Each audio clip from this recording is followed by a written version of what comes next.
What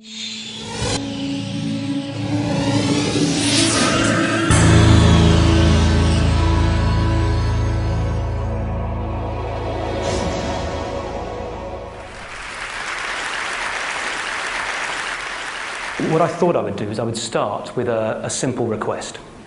I'd like all of you to pause for a moment, you wretched weaklings, and take stock of your miserable existence.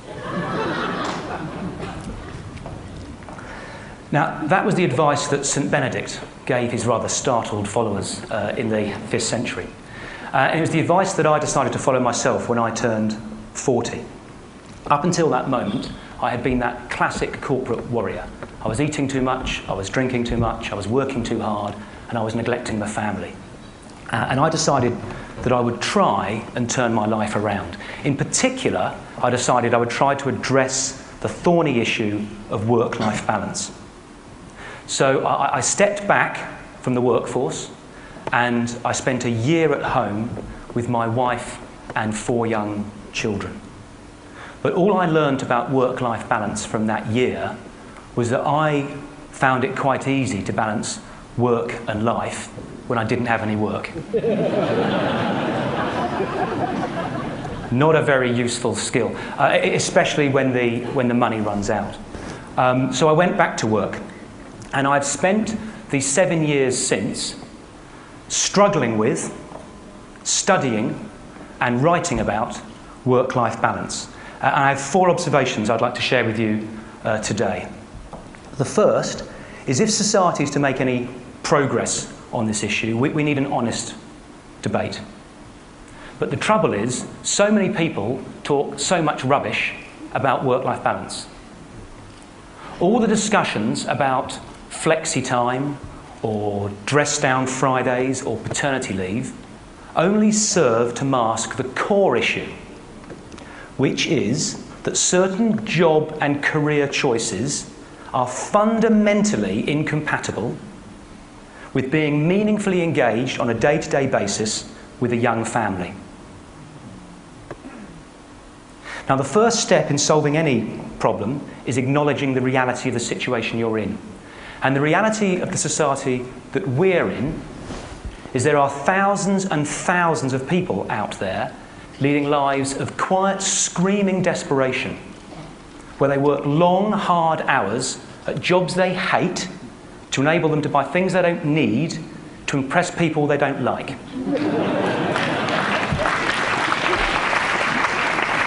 And it's my contention that going to work on a Friday in jeans and t-shirt isn't really getting to the nub of the issue. The second observation I'd like to make is we need to face the truth that governments and corporations aren't going to solve this issue for us. We should stop looking outside. It's up to us as individuals to take control and responsibility for the type of lives that we want to lead.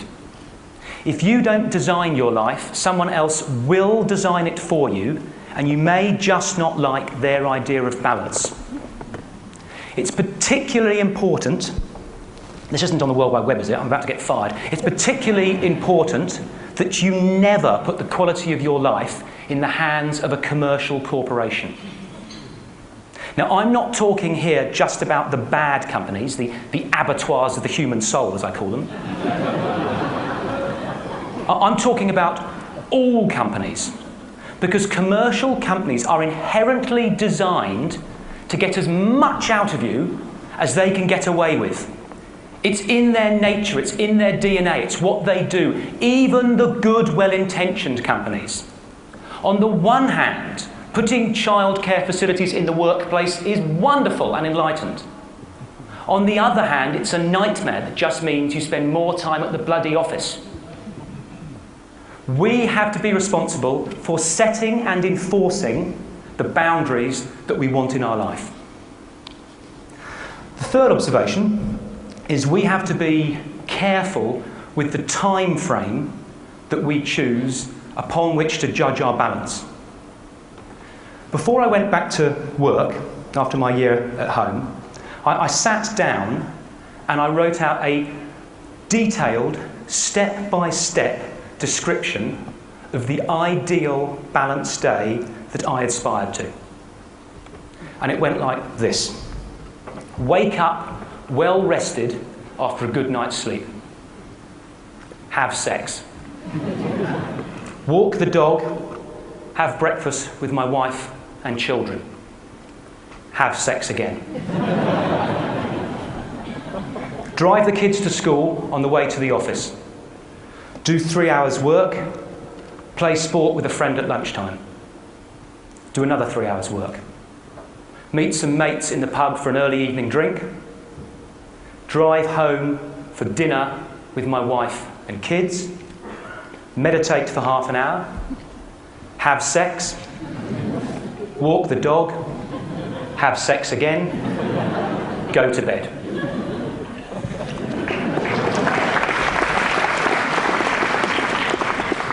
How often do you think I had that day?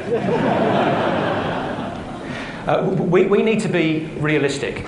You can't do it all in one day. We need to elongate the time frame upon which we judge the balance in our life. But we need to elongate it without falling into the trap of the I'll have a life when I retire. When my kids have left home, when my wife has divorced me, my health is failing, I've got no mates or interests left. A day is too short, after I retire is too long. There's got to be a middle way. A fourth observation. We need to approach balance in a balanced way. A friend came to see me last year, and she doesn't mind me telling this story. A friend came to see me last year and said, Nigel, I've read your book and I realised that my life is completely out of balance. It's totally dominated by work. I work 10 hours a day, I commute 2 hours a day. All my relationships have failed. There's nothing in my life apart from my work. So I've decided to get a grip and sort it out. So I've joined a gym. Now, I don't mean to mock, but being a fit 10-hour-a-day office rat isn't more balanced, it's more fit. Lovely, though physical exercise may be, there are other parts to life. There's the intellectual side, there's the emotional side, there's the spiritual side. And to be balanced, I believe we have to attend to all of those areas, not just do 50 stomach crunches. Now, that can be daunting, because people say, bloody hell, mate, I haven't got time to get fit. You want me to go to church and call my mother? And I understand, I truly understand how that can be daunting. But an incident that happened a couple of years ago gave me a new perspective.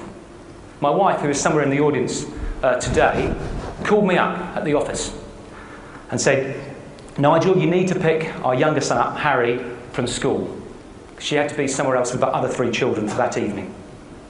So I left work an hour early that afternoon and picked Harry up at the school gates. We walked down to the local park, messed around on the swings, played some silly games. I then walked him up the hill to the local cafe and we shared a pizza for tea. Then walked down the hill to our home and I gave him his bath and put him in his Batman pyjamas. I then read him a chapter of Roald Dahl's James and the Giant Peach. I then put him to bed, tucked him in, gave him a kiss on his forehead and said, good night, mate, and walked out of his bedroom. As I was walking out of his bedroom, he said, Dad? I went, yes, mate. He went, Dad, this has been the best day of my life. Ever. I hadn't done anything. Hadn't taken him to Disney World or bought him a PlayStation. Now, my point is, the small things matter. Being more balanced doesn't mean dramatic upheaval in your life. With the smallest investment in the right places, you can radically transform the quality of your relationships and the quality of your life. Moreover, I think it can transform society. Because if enough people do it, we can change society's definition of success, away from the moronically simplistic notion that the person with the most money when he dies wins, to a more thoughtful and balanced definition of what a life well lived looks like. And that, I think, is an idea worth spreading.